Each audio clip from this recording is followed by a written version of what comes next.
So first up, we have a story, I think probably the main story this week / this quarter, Apple Card. So over on apple.com, they're introducing the Apple Card, a new kind of credit card created by Apple. Apple announced the launch of the credit card created by Apple, designed to help customers lead a healthier financial life. Apple Card is built into Apple Wallet and a bunch of other things called Apple something. And they are really going about, I think, creating quite an interesting service here. So the integrations with Apple Cash, the ties in with what they're doing with Apple Pay. And from my perspective, with all of the opportunities that this brings for Goldman Sachs coming into this market and doing something really interesting, this feels like a really big step here. What do you guys think? Is this the apocalypse that banks have been expecting, or is this something on that road? No, I think it's Apple doing what it does best is taking usual stuff, giving it a twist and making it absolutely seriously cool. And, a lot of people are commenting on it like, oh, well, it's the usual rails, it's the usual thing. It's very easy to say that. And of course, they have extremely deep pockets. But I think this is only version 1. As we know from Apple, they will make it cooler every time. And I think what they will really excel in is giving it an excellent user experience across all of their devices, because that's where really their strength lies. And in all fairness, I had one point of criticism when I read it, and I had an exchange with Sil Baraisis, who really knows his stuff. He is an analyst at Celent. And I said, what I found sort of disappointing is that in this new open era that there wasn't an awful lot of transparency about the fee structure.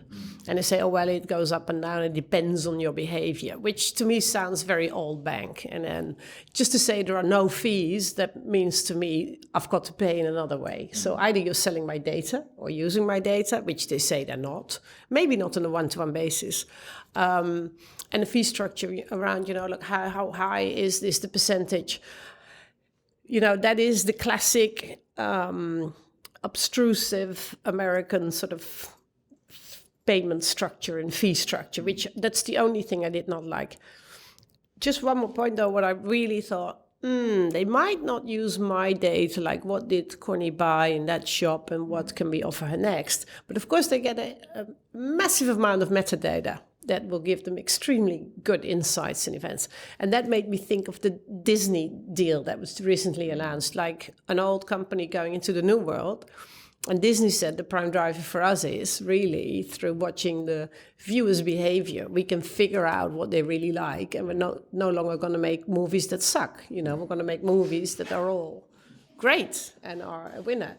And for some reason, I thought maybe that's one of the reasons why Marcus and Apple are in this as well. I don't know what you think. I think it's a really interesting one. I think they very specifically picked the words about, usage of data, third parties. Third parties won't use your data, but we might. And there's lots of interesting I think the things. implication was very clear. We will not sell your data, but we will obviously use it the same way we always use your data, in a way that makes you feel like you've gained something, and therefore you consent and enrich it. And the consent piece is the clincher there. We all actively encourage Apple to use our data because we invariably find that whatever we get back from it is marginally useful. Or if not all, then in numbers large enough to amount to the same thing. I don't personally expect this to be a moneymaker for them. I think it's a statement. I think it's a positioning play. I don't even think that the data itself will be a game changer. It's just more about consolidation of the position they have. If all of your Apple Pay transactions are now on an Apple Card, you're building a slightly more solid foundation. But it's the people who are doing it with that I would expect are celebrating even more this week. Goldman and MasterCard. Again, from a positioning perspective, whether this will yield specific results in a specific time frame, I would expect not. But it makes you so much more secure in a changing landscape. So the interesting thing is actually on that one, so the cost reductions in terms of the App Store itself for Apple, and actually how much money could they potentially save there. The other side of things that I found most interesting, I guess, was to your point before, is this the moment that the banks have been dreading? And I believe so, but it's not just the CMA9. This is challenging the challenges. And I think it was one of the funniest things I actually saw, and fair play to actually Revolut this time. I know that there's questions in terms of their sense of humor at times, which we won't go down. But actually, they tweeted a picture in terms of their product development roadmap and said, has somebody been viewing this? Because actually, if you actually look at it, it's incredibly similar in terms of the two. Even the card promotions themselves. So if you strip out the logos and everything else, you can't really tell the difference between the two. I think for me, it's also the is this a move, in preparation of understanding that the likes of Monzo and Revolut have actually raised, some serious rounds of late, all on the promise of going over to the States. So that's one side of things. So challenging the challenges. The second side is actually Apple trying to look at the fact that, they've had slowing down in terms of sales. And I think that's quite well published. And actually, what are the other avenues that they could go down away from hardware into software? Now, do I think they actually necessarily want to, and this is a question that always comes up about Amazon, do I think they want to go and tie up the money in terms of lending solutions? Not necessarily. I think they'd rather go innovate and use somebody else's money to go actually lend.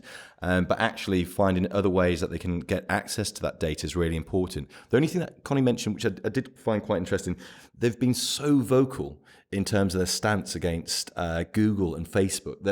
These kind of defenders of the consumers and data. So there's a real fine balance that they have to play in terms of actually what they do with people's data. Otherwise, it's completely ironic. Can I say a slightly unpopular opinion, probably? But that's what I'm here for.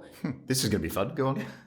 So, I really don't think this is going to be a game changer. I think that it might be more of a splash in the US market because just less is happening there. I don't think we'll be talking about it in the next few months. Yeah. Unless something really radical is built on top of it, proposition-wise. It's something we've all expected for a while. It came. It only caused a splash because it's Apple. Yeah. So, but I think their ability to distribute this. So we've definitely seen great experiences. In fact, actually, Leda in our Slack group, Jason was giving us a bit of a blow by blow as this was coming through, and he was like, "Oh, go on, Johnny Ive, tell me, is the statement view on a mobile broken? Is it? Oh, that's nice, Johnny, brilliant. Like we're gonna have iconography, are we? But like like you say, the point around the distribution is when Monzo's got a couple of million customers, that's phenomenal. Like Apple, though, have got 850, 900 million credit cards on account globally, and are brands that actually people know and love. Like my mum knows who that is. She doesn't know who Revolut is. Mine does. My mum has a Revolut account. Does she? Boom. But I think their ability to partner in this way and scale dramatically, I think, and I think it's smart that they have started in the US market because credit cards are used so fundamentally different. Yeah. We fundamentally differently, and loyalty is the key component for a credit card in the US. So I think that's a good move.